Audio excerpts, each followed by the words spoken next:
For most of us, the first time that we use a keyboard, we are staring down at it, searching for each letter and using our index fingers when we finally find it. We stare in amazement at people who never look at their flying fingers, perfectly typing at 75 words per minute. With practice, everyone can achieve speed and perfection, and like most things, you have to start at the beginning with the basics. Each of your fingers has a home key, where it should rest when it is not being used. We'll start with your left hand. The pinky sits on the A, the ring finger sits on the S, the middle finger on the D, and the index finger on the F. Your thumb sits on the space bar. Now let's go over your right hand. The pinky sits on the semicolon, the ring finger on the L, the middle finger on the K, and the index finger on the J. The right thumb also sits on the space bar. Your fingers should be curved and the palm of your hand should float above the keyboard. To help you find your finger placement without looking at the keyboard, most keyboards have a small raised or indented dot on the F and J keys. The first lessons in Keyblaze help you become comfortable with the entire home row, including G and H.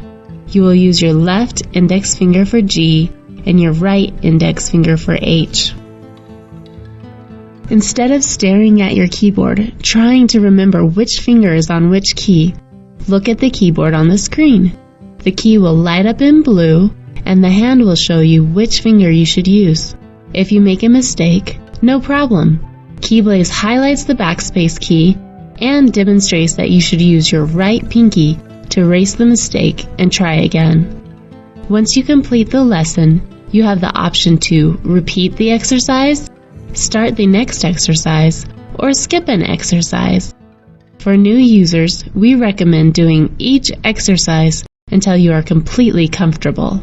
The repetition makes it so that your fingers can find the keys before you even realize that you are thinking about it. Once you have perfected the home row, you will learn the other letters assigned to each finger.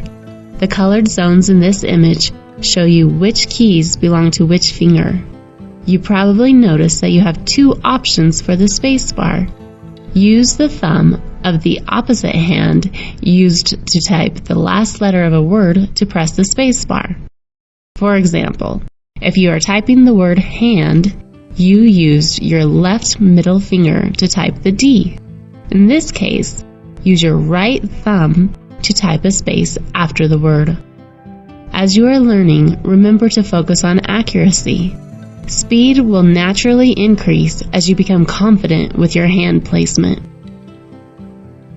Continue working your way through each set of lessons, and soon you will know the top row, bottom row, capital letters, numbers, symbols, and even the 10-key numeric keyboard, in addition to the home row. As you are practicing, remember to stay relaxed and tap each key lightly.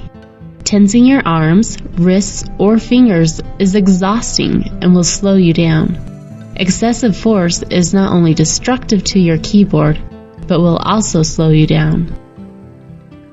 For more Keyblaze tutorials, visit the address shown on your screen.